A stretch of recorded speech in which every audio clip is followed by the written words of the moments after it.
Hi guys, welcome back to The In-Between. My name is Mari, and we're going to be getting a little bit personal and vulnerable today, so buckle up your seatbelts and let's get into the video. So I grew up in foster care, and I was adopted when I was about a year old. I had a pretty rough upbringing. I'm not going to get too much into that because we can save that for another video. I had a lot of trials as a young girl. My family and I always just kind of butted heads. We never really got along. Mostly just arguing all the time. There was like drama, there was problems. It just was not a healthy environment growing up. I had siblings who were on and off substances, constantly had the cops being called. It was just not a great time all around. I left home when I was 16. I ran away.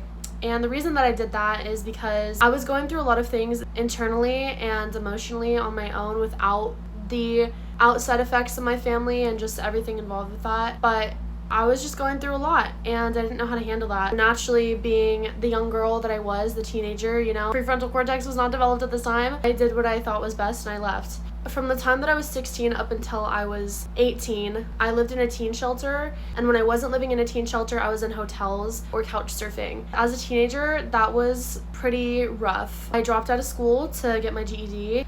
I just started working. All I did was work and just try to survive. My mom and I didn't talk for about 4 years. We talk now, but I had to accept the reality, especially my family lives pretty far away from me, so that also plays a factor in as well. Not being able to see them as consistently and kind of have that plan B to fall back on. A lot of the things that I did to get ahead in life and to make myself grounded and to become an adult, I did for myself. I got a job. I paid the down payments on my car.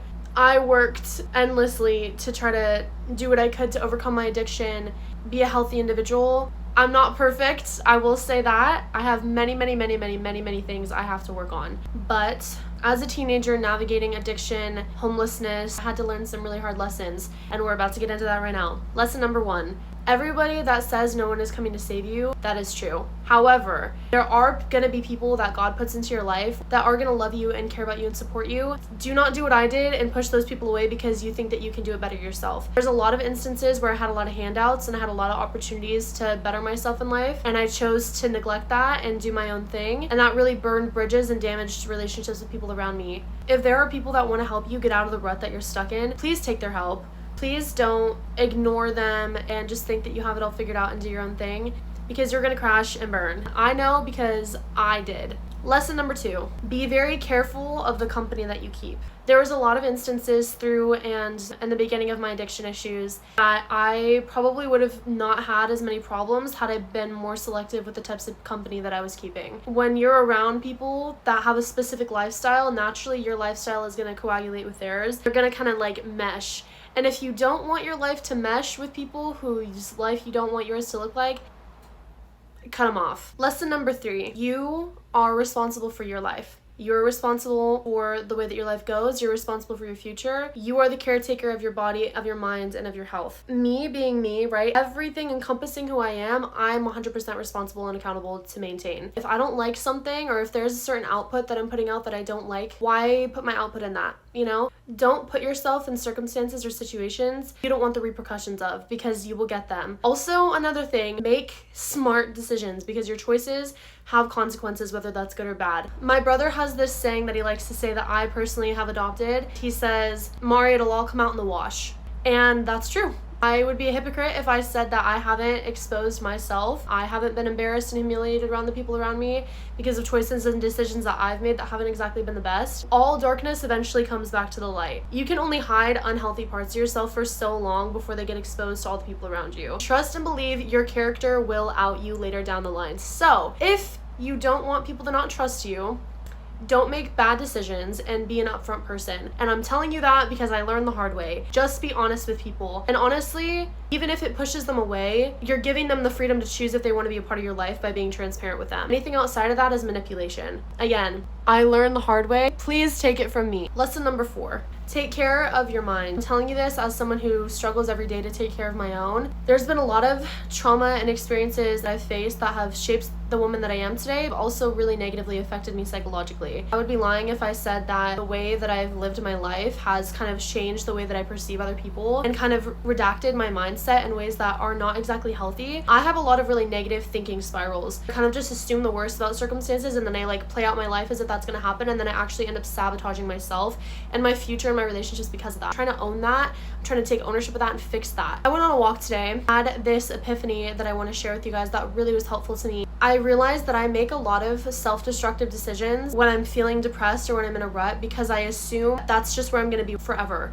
And that's how my life is going to go for the rest of my life. I had this thought today and I was like, what if I started making decisions as if this was just something temporary and this isn't what the rest of my life is going to look like? I imagined how many more better choices I would make if I was looking more into the future rather than just my present circumstances. That could be considered common sense, but I feel like a lot of us don't really think about that stuff. So focused on the here and now and our emotions and what we're feeling in this present moment, our temporary pleasures, that we don't really think about the consequences and the effects that that's going to have on us years and years down the line, right? I'm 22. If I were to be thinking about everything that I'm going through right now and that's going to be the rest of my life going forward, that's a lot of years to be struggling. If I'm making all of my decisions emotionally based off of what I'm feeling right now, I'm going to completely ruin everything in the future for myself. Don't make decisions based on what you're dealing with at the moment. Try to think about how you're going to feel years from now and what the future is going to look like aside from your present circumstances, and make your decisions surrounded around that. Lesson number 5. I'm not going to lie, you guys. I have been in a lot of circumstances where I've been treated really poorly, and I've treated others very poorly because I lacked self-respect. Unfortunately, that's something that I'm still working on, but don't continue to go back to people and cycles and places that are unhealthy for you in the name of not wanting to be alone. For whatever reason that you can justify going back to something that's unhealthy for you, you can also use that same logic to apply how it isn't going to be better for you if you do go back. Trust me, I know. I kind of have a track record of staying in places and relationships with people far past when it's not healthy for me anymore, because I convince myself like, oh, this person will change, they're doing this, but look at all these things, and what about when they were treating me like this? Or yes, it's great to focus on the good parts of a relationship. However, just because you can focus on the good doesn't take away from the bad. You can't